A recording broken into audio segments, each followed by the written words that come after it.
Okay, so that's great. Our next speaker for the evening is Nicole O'Connor, who is a primary school teacher and UICT coordinator at St Common Girls in Bangor. Nicole is the founding member of Blend Ed NI Group, which helps advise and inform teachers across Northern Ireland about the creative uses of educational technology for teaching, learning, and collaboration. Nicole is going to talk to us about how she developed her digital skills over the past year, and she'll also share with us some of her favourite iPad tips and tools for use in the classroom. So, Nicole, are you there? I am. Ready to Hello. go? Hello. So I'll hand it over to you. Great. Thank you so much. Thanks to Connor as well. Connor, I thought you were going to bust out a little song for us there whenever you said you're going to be putting up resources and songs and things like that on your YouTube channel. Only a little bit disappointed, but maybe I'll I'll go and watch one and see it. So yeah, hi everybody. Nicole O'Connor here, and member of Blend Ed NI, and I just wanted to pose this to you first and see if we can get the chat going. As we know, the most dangerous phrase in our language, as coined by Grace Hopper, is that we've always done it this way. That's one that I think as teachers, we're probably all quite passionate about, that we maybe don't lose all the skills that we've just learnt in the last 18 months. Gosh, it's probably longer since we've been in this situation with a pandemic. So instead of really looking a lot at backwards, and I want to kind of look forwards. But to go forward, you have to reflect on what's happened previously. So with that, I always start a session off with why. So why, this one's kind of preaching to the choir though, to be fair, because you're all here. But why digitally upskill? The crux of it is that it's our learning leaders strategy for teacher professional learning in Northern Ireland from Denny. We have the responsibility, or as it says here, we're already, as teachers, we're accomplished to work collaboratively with all partners, BBC, NI for one, and we're asking what we can do together to help every child in Northern Ireland. So it shouldn't be the system sometimes where we care about only the pupils in our class, or sometimes only the pupils in our schools, but we look at the schools that are across the road, down the other town, or indeed across Northern Ireland and beyond. I think it's that phrase of it takes a village. And I know, especially I found over the past 18 odd months that I was helping people from across Northern Ireland who were equally helping me right back. Like people in the chat who know me, I'm not very confident with music, but I had some friends who were teachers in Derry who gave me great suggestions for lessons that I could do with music, and I was like, that's just great, because why should only their school and their pupils get their expertise when I could avail of it to help the learners in my classroom? So I suppose one of the key things that sticks out to me within the learning leader strategy is that it asks us to be reflective practitioners. Right back, I think that's like week one of your PGCE is being a reflective practitioner, and sort of finding and identifying your own training needs and actively seeking that out, not just sort of taking every opportunity that's out there for TPL, but actually finding ones that suits the gaps within your knowledge for teaching. This one is the characteristics of a teacher from Denny. I've just highlighted the ones that I think are probably my strengths, but I think probably all of them apply to every teacher. But these are probably the ones that are most important during the past 2 years of academic teaching. Collaboration is number one on my agenda, that I want to collaborate more with teachers in Northern Ireland.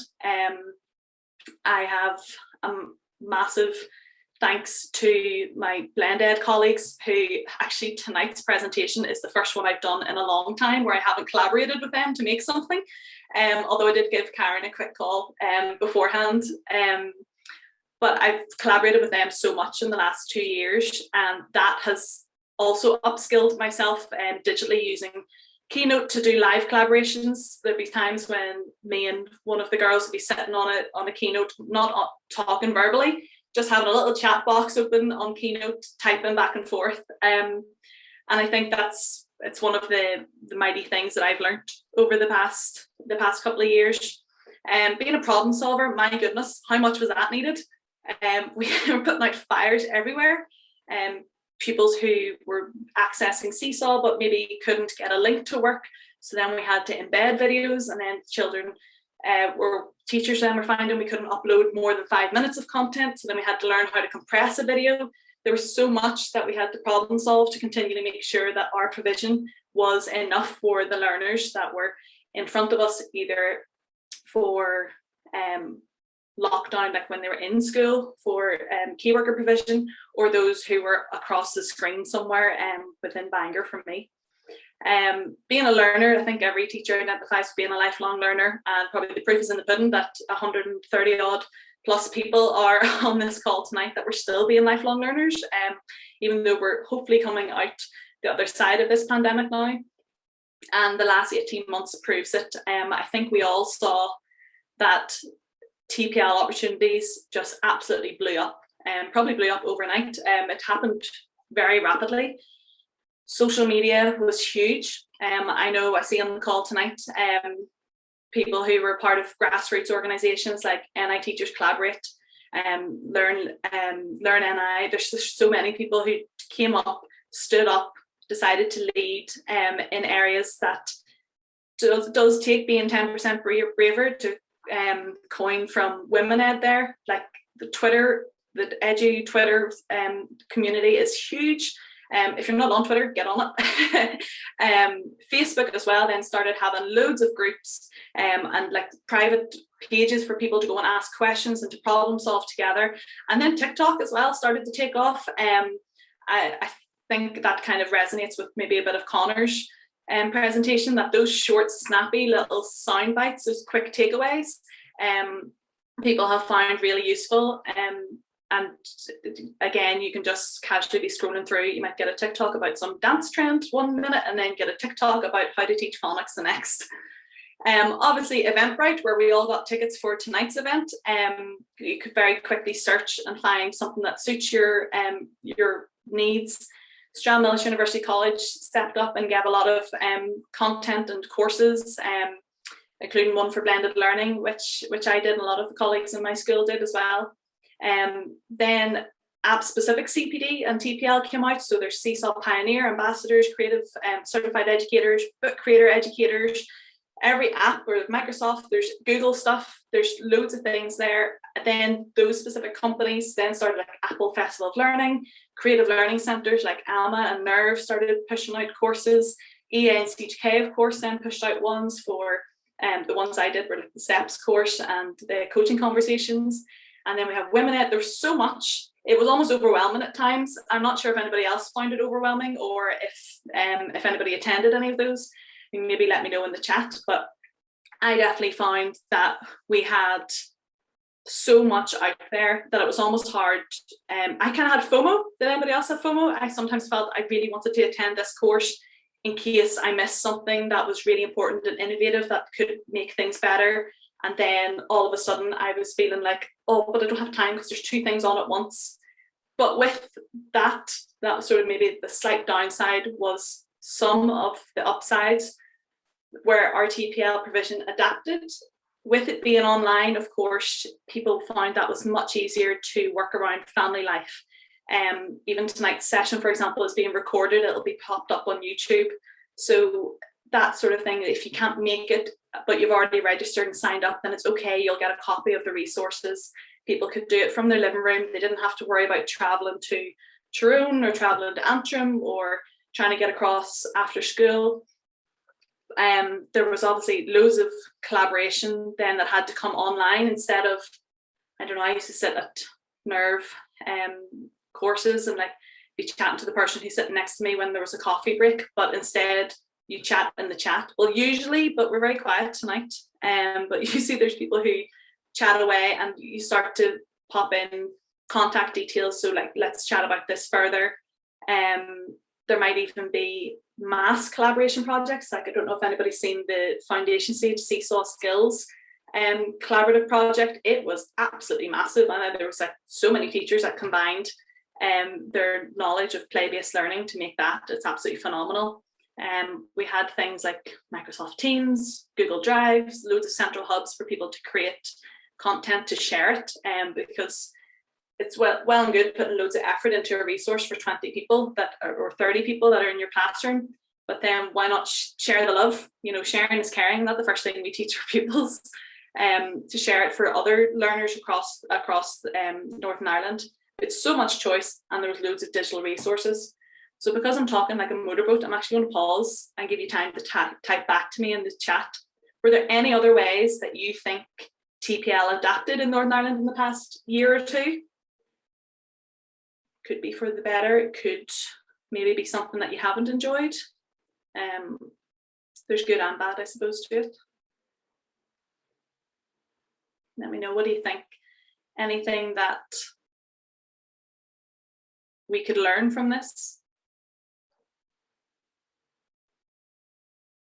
Yeah, okay, so yeah, I agree, Hazel. Easier to do it when it suits you. If you have the time, like I've always said, I don't know how people are teachers and parents, because that just sounds like a whole lot of juggling. So having that flexibility could be great. Sharing resources and plans that we would have otherwise kept to ourselves. Yeah, and there's kind of been that change in mindsets, which I think is brilliant. A lot more people are embracing that sort of sharing, and there's reasons why people don't share. Sometimes they don't share because they maybe don't think they have an authority on the subject matter or the area to share, but then they realize actually it's okay, it's only my offering, this is what I can do. It's difficult to enthuse some teachers, reluctant to embrace ICT. That's the same with everything. Like it can be hard to enthuse some teachers who might be reluctant to embrace PE, or art. Sort of the uphill battle that we all have, and it's just to share our passions with our colleagues. Definitely feel it has become more teacher driven and experiential. Lisa, I 100% agree. I don't know about you guys, but I find some of the best CPD events that I've attended are ones that have been led by educators and teachers who I know have walked the walk. They're not just talking the talk.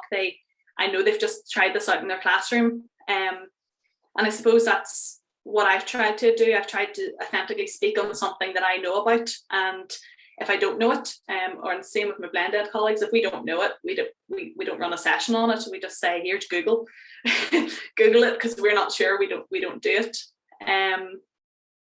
People again love not having to travel and just making it fit around your life. Do miss the face-to-face opportunity to talk. I do as well. That's why I think the blended approach that Connor mentioned as well, like having a mix of face-to-face and online, I think is the way to go, because you need that sort of relational dynamic, which can be quite hard to do two-way or do over a screen. Thank you for taking part in that bit. So this one, I suppose we've done a lot of, some of us were on this call tonight, again, a little bit of preaching to the choir. There's three things that have occurred over the past 2 years. We've had some teachers and some providers and some schools have done massive amount of upskilling on educational technology, and then they've also invested in the resourcing to support teachers and students with that, and that's the good. The bad-ish, it's half good, half bad, is that we've done upskilling but no resourcing to meet the demands. For example, I know someone who attended one of our iPad sessions, but she didn't have an iPad. She was like, I just want to attend to learn, and that's great, but where can she actually take that practice with her? And then the ugly is, it's the reality of it. It's obviously not you guys here on the call tonight, but there are some people who maybe haven't had the time or the resourcing or the connections to upskill and to actually go and use it with the relevant resources and devices. So looking forward, as I promised, and this is a quote that I love. I actually have it on my Twitter cover image, because I think sometimes people look at techie teachers and think, oh, they're techie teachers, but actually I'm a teacher. I'm a teacher who can use technology. I am a geek. I'm a nerd. I'm proud of it. But the classroom doesn't need a whole bunch of tech geeks walking in and showing you how to push buttons. It needs a lot of pedagogical background.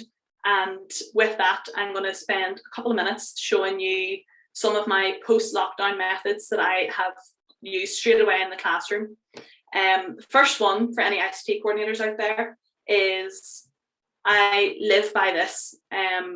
This one is an ICT support request that I have given to every single teacher in the class in the school, and I have this also blue tacked to my door.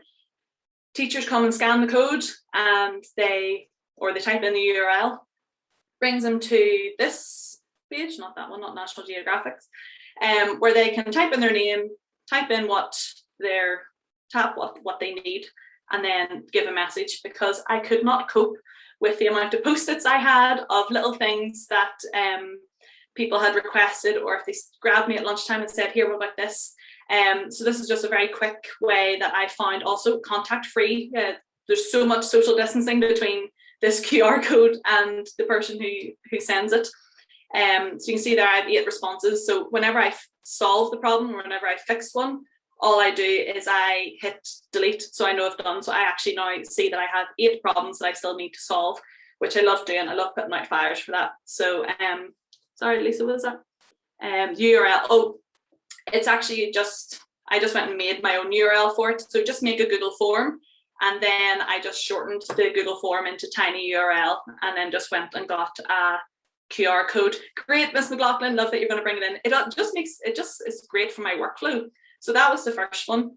That's just great for teachers and for coordinators. I found it really helpful so far. And then the other one that I think is fantastic for pupils is making their device personal to them. And there's people who know me on this and know that I'm going to start talking about accessibility now, but I can't stress how much the iPad, if you have iPads in your school, it can be used as an extra adult in the room. So I'm going to give you a quick, if I'm permitted with time, I'm going to give you a quick run through some of my favorite features. So in your settings, scroll down and go to accessibility. And you'll see the third option here is display and text size. So first off the bat, if you have children with vision problems, you can make their font bigger. You can turn on the button shapes so that things are covered more. You'll see in the top corner there, for example, it's got an underline now that I've turned that on. But the favorite one, especially for those learners with literacy difficulties who maybe use reading rulers, colored overlays, acetate paper and things like that, is to go down to color filters. Now, color filters will not work whenever I show it on screen, but I took a couple of pictures of them. So when you go into color filters, you turn it on, and you can just basically slide this hue bar.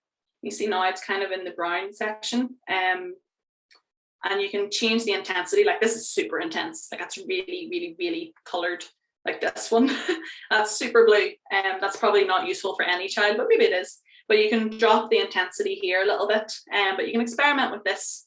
And it just takes the glare off for some people. So, you might use buff paper already for those people. So why not adapt their device for them? Out of accessibility, out of the display and text size, go into spoken content.